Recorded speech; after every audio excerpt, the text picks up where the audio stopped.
Good evening class. आज हम करने जा रहे हैं, पहले हमने कर लिया था AC circuit containing resistance only, और आज मैं करवा रही हूँ AC circuit containing inductance only.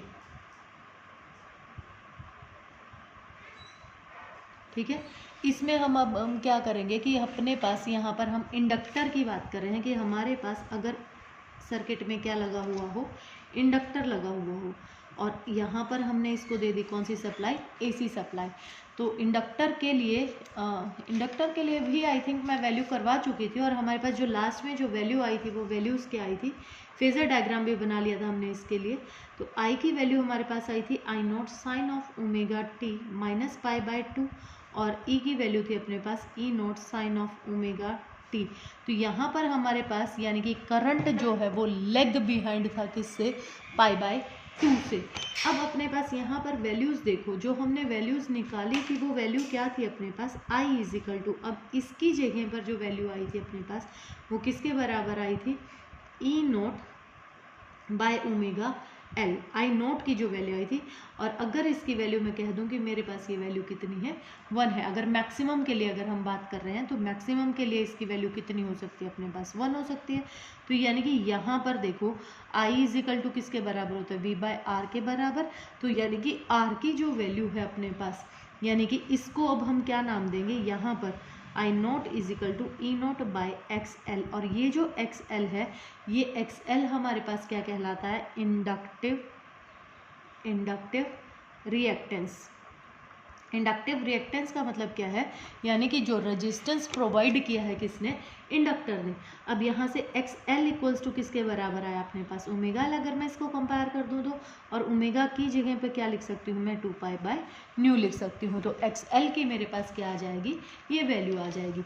अब डीसी सर्किट के लिए अगर मैं बात करूँ तो डीसी अगर मैं यहाँ पर लगा दूँ तो फ्रिक्वेंसी डीसी के लिए, फॉर डीसी फ्रिक्वेंसी डीसी के लिए हमारे पास किसके बराबर होती है, म्यू नोट के बराबर होती है। तो यानी कि एक्स एल की वैल्यू भी क्या हो जाएगी, 0 हो जाएगी। तो इस केस में ये जो केस होगा अपने पास डीसी के लिए, अपने पास ये क्या बन जाएगा, प्योर इंडक्टेंस बन जाएगा।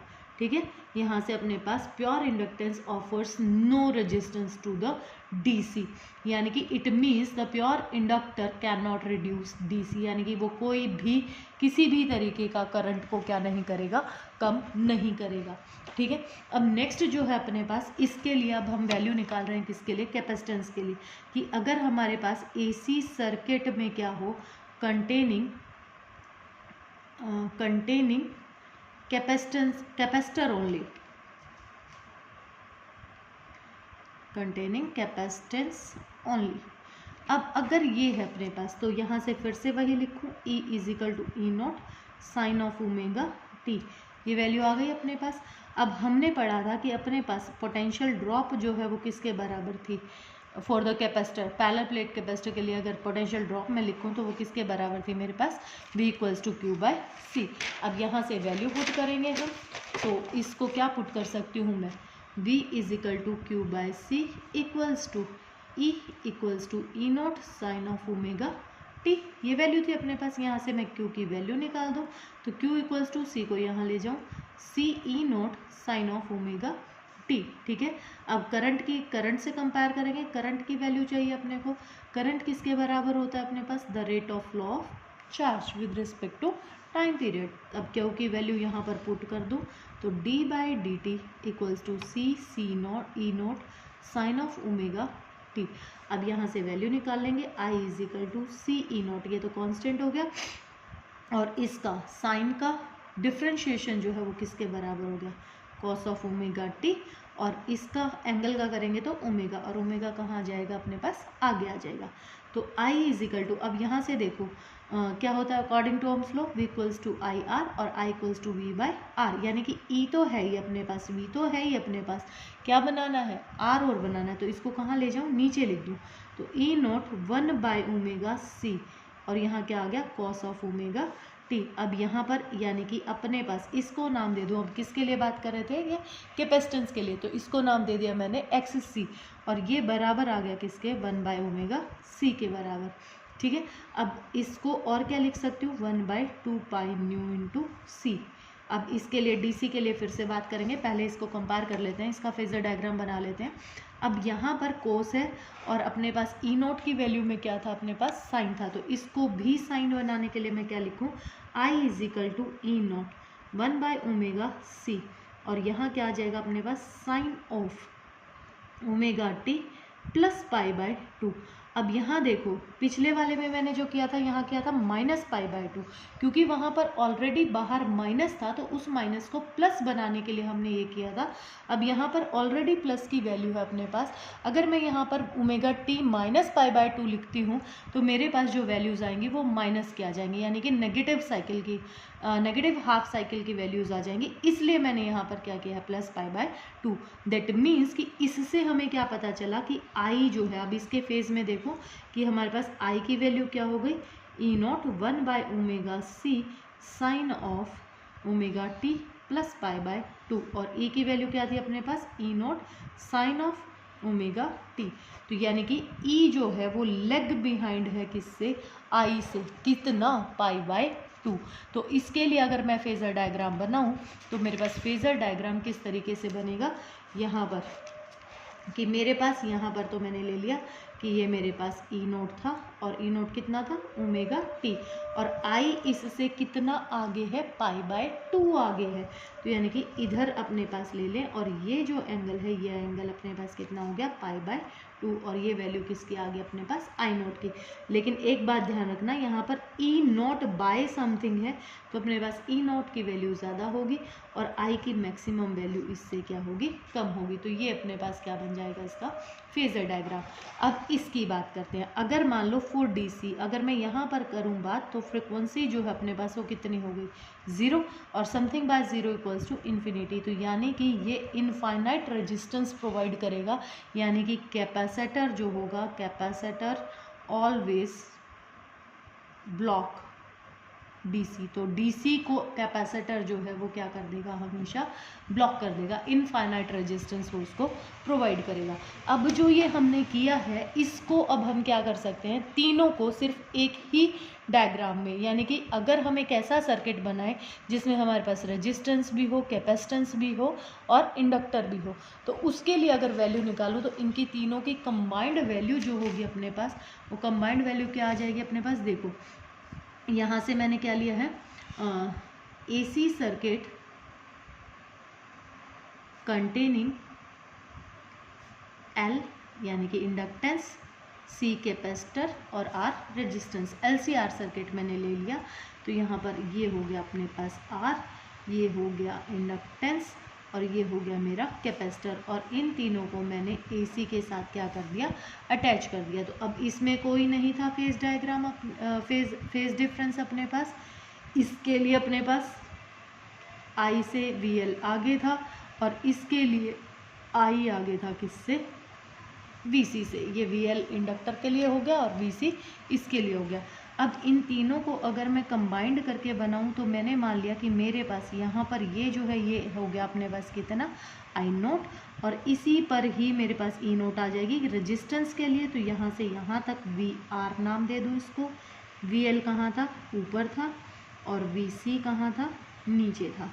अब यहाँ पर अपने पास VL जो है वो ग्रेटर है किससे, VC से, तो अपने पास यहाँ पर इतना मान लो कि ये VL माइनस क्या आ गया अपने पास, VC। अब ये दो अपने पास एडजेसेंट साइड हैं किसकी, पैरेललोग्राम की, और अगर मैं इसको कंप्लीट करूँ तो ये मेरे पास क्या देगा, ये मेरे पास क्या दे देगा, टोटल वोल्टेज दे देगा। यहाँ पर इसको E नोट नाम दे देते हैं या कुछ भी नाम दे सकते हैं आप, ठीक है। तो यानी कि ये अपने पास, यानी कि ये कितना था, 90 डिग्री पीछे था, ये 90 डिग्री कितना था, यहाँ से ये आगे था, और ये हो गया अपने पास कितना एंगल, ओमेगा टी के बराबर, ठीक है। अब यहाँ से वैल्यूज़ लिख सकती हूँ मैं, क्या लिख सकती हूँ कि हमारे पास VR की वैल्यू यानी कि for resistance V equals to IR, तो यानी कि ये वैल्यू आ गई। VL के लिए लिखूँ वैल्यू तो I नोट, करंट तो I नोट ही था, इसके लिए रेजिस्टेंस क्या था ये, और इसके लिए वैल्यू लिखूँ तो इसके लिए रेजिस्टेंस की वैल्यू को नाम दिया था हमने कितना, XC, ठीक है। अब अपने पास यानी कि यहाँ से अगर मैं वैल्यू निकालूँ, इसको नाम दे देते हैं OKA B और इसको नाम दे दें यहाँ पर C। ठीक है, तो ये अपने पास क्या हो गया, पैरेललोग्राम की एडजेसेंट साइड हो गई। तो एडजेसेंट साइड थी, ये डायगोनल अपने को क्या दे देगा, रिजल्टेंट दे देगा। तो यानी कि ओके की वैल्यू, इसकी वैल्यू किसके बराबर हो जाएगी, √AO² प्लस OB का स्क्वायर, और cos ऑफ 90 0 हो जाएगा। इसकी वैल्यू क्या है, VR² plus VL minus VC का स्क्वायर। तो ये वैल्यू आ जाएगी अपने पास। अब इन सब की मैं यहाँ पर वैल्यू पुट कर सकती हूँ। और ये किसके बराबर था अपने पास, E0 के, मैक्सिमम EMF जो था। तो E0 इक्वल्स टू, यहाँ से वैल्यू लिखूँ, I² R² plus I0 XL minus I0 XC का स्क्वायर। यहाँ से सारों से I0 कॉमन निकाल सकते हो, अंदर क्या बच गया, R² plus XL minus XC का होल स्क्वायर। तो ये वैल्यू आ जाएगी अपने पास किसकी, E की। ठीक है, इसको इधर ले जाऊँ तो E0 by I0 equals to √R² plus XL minus XC का स्क्वायर। अब यहाँ से देखो अपने पास क्या होता है, V इक्वल्स टू IR और R equals to V by I, बन गई यही वैल्यू E0 बाई I। तो इसको नाम दे देते हैं, अब R तो हम नाम देते हैं खाली रेजिस्टेंस के लिए, इसको नाम दे देती हूँ मैं अब Z। और Z जो होता है ये कहलाता है इम्पीडेंस।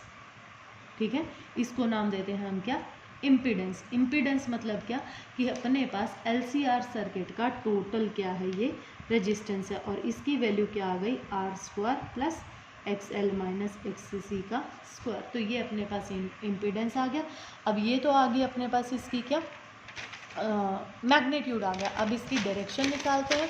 डायरेक्शन निकालने के लिए मैं क्या करूँ, टेंजेंट ऑफ फाई ले लेंगे, एंगल हमने फाई माना था, तो XL minus XC by R, ये अपने पास वैल्यू आ जाएगी किसकी, टेंजेंट की। ठीक है, अब यहाँ पर कुछ केसेस अराइज होते हैं अपने पास, कि अगर पहला केस मैं लूँ कि व्हेन XL इक्वल्स टू किसके बराबर हो जाए, XC के बराबर, ये दोनों 0 हो जाएगा।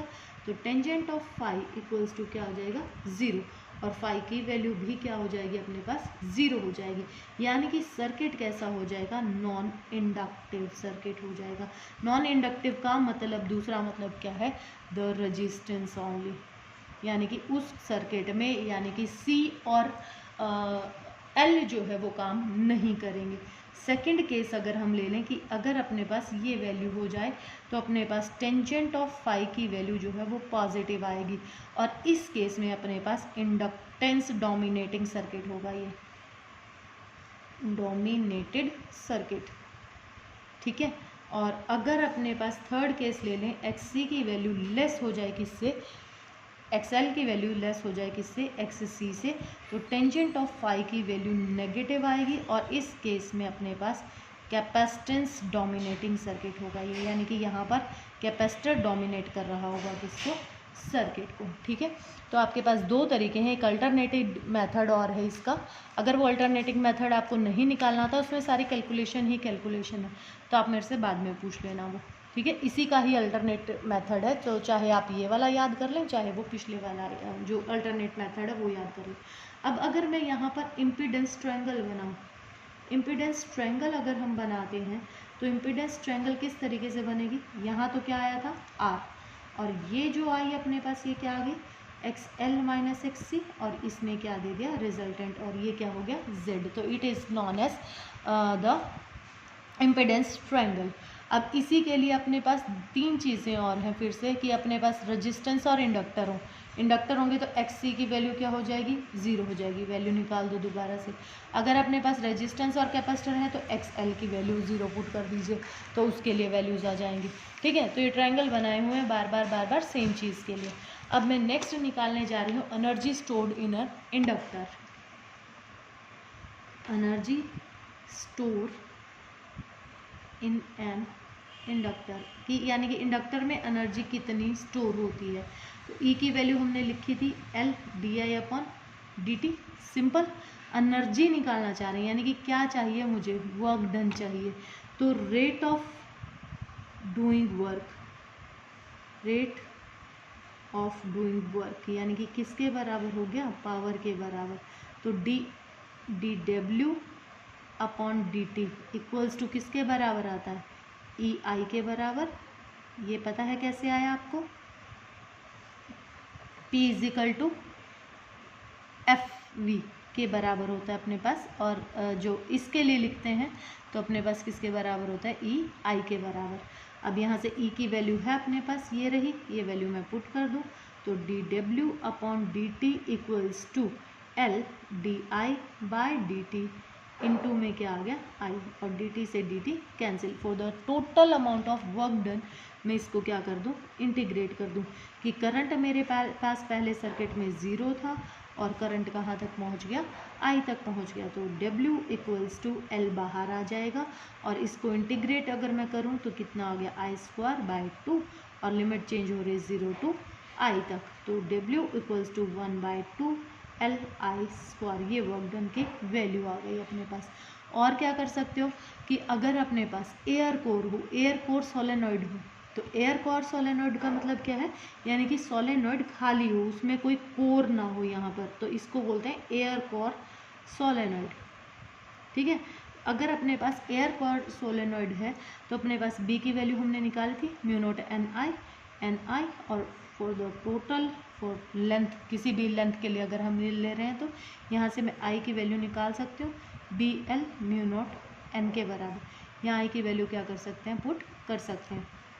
ठीक है, तो यहाँ से अपने पास L की जो वैल्यू होगी वो क्या हो जाएगी, n² A/L। ये L की वैल्यू थी अपने पास, ये I की वैल्यू है, दोनों वैल्यू आ गई, और ये वैल्यूज़ आप क्या कर सकते हैं, पुट कर सकते हैं। तो पुट करो UB equals to half of LI², 3 value अपने पास, तो हाफ इंटू L की वैल्यू क्या है μ0 n² A/L, ये सेल्फ इंडक्टेंस के लिए जो वैल्यू निकाली थी हमने, इंटू I की वैल्यू क्या है BL/μ0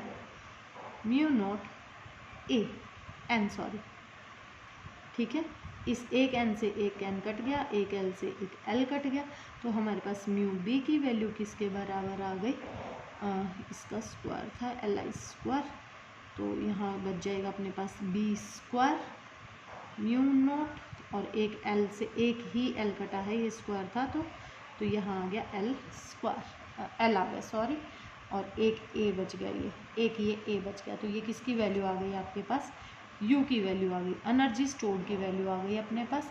और अगर मैं इसको पर यूनिट वॉल्यूम अगर लिखूँ, पर यूनिट वॉल्यूम अगर लिखते हैं इस वैल्यू को, तो यानी कि वो क्या बन जाएगी अपने पास, मैग्नेटिक एनर्जी डेंसिटी। तो ये वैल्यू क्या हो जाएगी अपने पास, UB, बार लगाते हैं इसके ऊपर, तो UB बाय वॉल्यूम, और UB की वैल्यू क्या थी अपने पास, B²/2 μ0 AL, और वॉल्यूम यानी कि AL से AL कट जाएगा, तो ये कांस्टेंट वैल्यू आपके पास किसकी आ जाएगी, मैग्नेटिक एनर्जी डेंसिटी की वैल्यू आ जाएगी। ठीक है, और इसको हम डिनोट करते हैं किससे, बार से। ठीक है, समझ गए हो ये। तो इस तरीके से हम क्या कर सकते हैं, वैल्यू निकाल सकते हैं।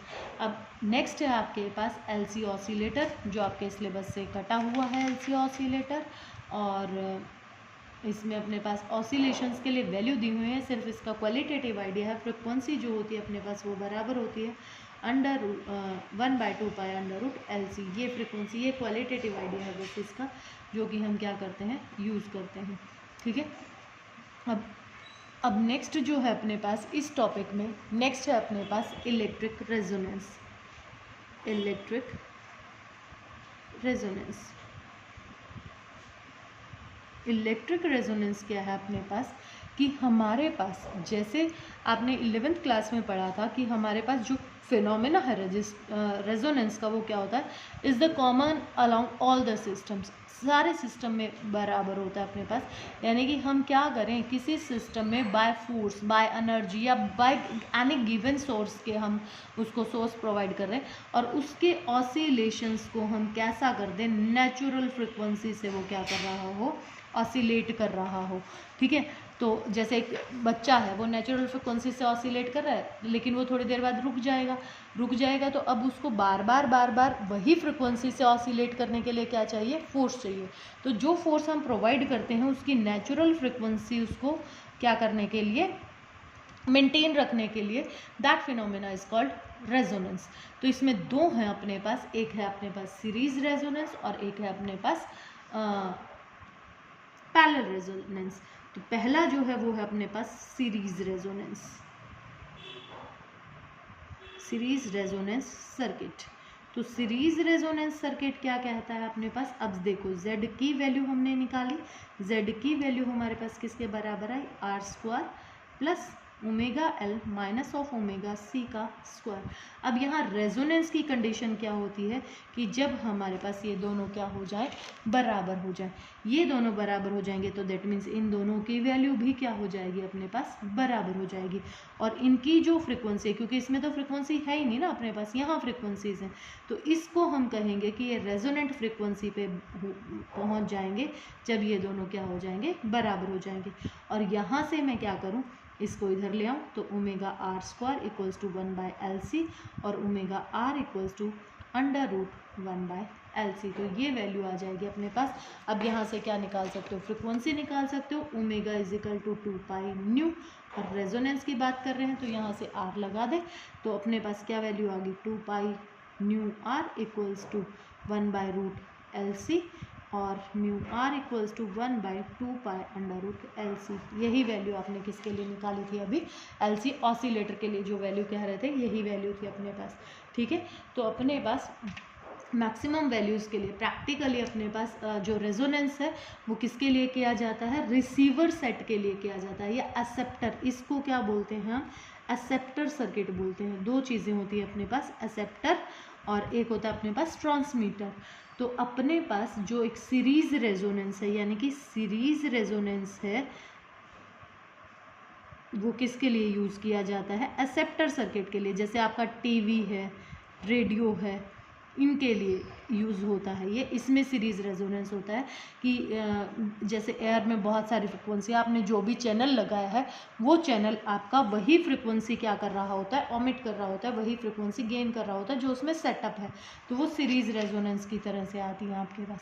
ठीक है, और जो अपने पास जो ट्रांसमीटर है, जहाँ से ये ट्रांसमिट किया जा रहा है, उसमें हमेशा कौन सा सर्किट होता है, पैरेलल सर्किट होता है। अब नेक्स्ट है आपका क्यू फैक्टर। क्यू फैक्टर होता है, इसका मतलब है यानी कि जैसे आपके कई बार घर घर करने लग जाता है, जो आवाज़ है वो बहुत ज़्यादा क्लियर नहीं आती है, तो बहुत ज़्यादा ऐसी प्रॉब्लम्स रहती हैं जिसमें कि हमारे पास बहुत ज़्यादा क्या रहती है, डिस्टर्बेंस रहती है सिग्नल्स में, सिग्नल्स अच्छे नहीं आते। तो अपने पास क्यू जो है वो क्या कहलाता है, that is called quality factor. ठीक है, क्यू का मतलब यहाँ पर क्या है, क्वालिटी या शार्पनेस है। तो Q factor series resonant circuit के लिए क्या कहते हैं, ये क्यू हमारे पास होता है किसके बराबर, वोल्टेज अक्रॉस, फॉर्मूला है ये, across L divided by applied voltage, applied voltage. और अप्लाइड वोल्टेज यानी कि किसके, R के थ्रू। अब यहाँ पर दोनों है ये अपने पास, R, L और C, यानी कि इन दोनों में से कोई एक, और ये हो जाएगा अपने पास। तो Q इज इक्वल टू क्या हो गया, ओमेगा, अगर मैं ये लगाऊं, डिवाइडेड बाय इसके अलोंग क्या हो जाएगी, V इक्वल्स टू IR। ठीक है, और ये हो गई, ये कट गया अपने पास, तो ओमेगा RL बाय क्या आ गया, R।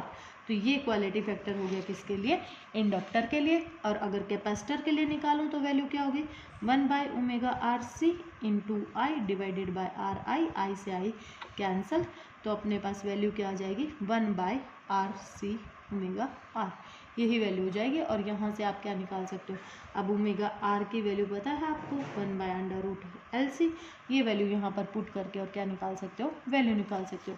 तो Q की वैल्यू जो है वो क्या आ जाएगी, 1/R√L/C। अब यही वैल्यू इसके लिए भी आएगी और यही वैल्यू इसके लिए भी आएगी। ठीक है, तो this is called Q factor और द क्वालिटी फैक्टर। ये जस्ट नंबर है, क्योंकि इसमें दोनों ही तरफ अपने पास वोल्टेज है, तो इसकी कोई डायमेंशन नहीं होती और इसकी कोई यूनिट नहीं होती। ये सिर्फ एक नंबर होता है अपने पास, जो कि हमें शार्पनेस क्या करता है, प्रोवाइड करता है। तो अपने पास यानी कि बैंड विड्थ एक चीज़ आपने देखी होगी, तो बैंड विड्थ क्या होती है अपने पास, यानी कि ये एक रेंज होती है अपने पास। रेंज कहाँ से कहाँ तक, तो WR में से अगर डेल्टा ओमेगा क्या है अपने पास, ये एरर है।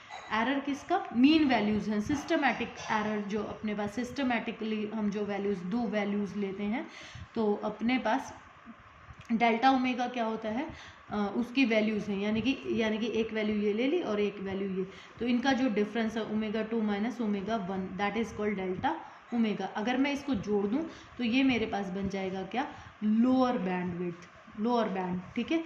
और अगर इसमें ये वैल्यू मैं क्या कर दूं, ऐड कर दूं, तो ये मेरे पास क्या कहलाएगा, अपर बैंड, ठीक है। और इन दोनों को अगर माइनस कर दें तो that is called band width, और इन दोनों को माइनस कर देते हैं तो ये चीज़ अपने पास क्या कहलाती है, बैंड विड्थ के बराबर कहलाती है, ठीक है। तो ये वैल्यूज़ हैं अपने पास किसके लिए, बैंड विड्थ के लिए। अब इसी तरीके से सिमिलरली अपने पास किसके लिए है, पैरेलल रेजोनेंस सर्किट के लिए है। और पैरेलल रेजोनेंस सर्किट के लिए आप क्या करेंगे, अब यहाँ पर देखो सेम वैल्यू आएगी, वही जो म्यू की वैल्यू हमने निकाली है ना, म्यू इक्वल्स टू 2π√L/√LC, यही वैल्यू आपके पास पैरेलल रेजोनेंस के लिए भी आएगी। लेकिन इसमें फ़र्क क्या होगा कि यहाँ पर आपने क्या लगाया, इंडक्टर लगा दिया, और यहाँ क्या लगा दिया आपने, कैपेसिटर लगा दिया। तो इसमें हमारे पास यहाँ पर करंट आई आया था और करंट चेंज हो जाएगा, इधर जो इंडक्टर में गया उसको IL नाम दे दो, और जो इसमें आया है उसको क्या नाम दे दो, IC नाम दे दो, और टोटल करंट निकाल दो दोनों की वैल्यूज़ को ऐड करके, ठीक है।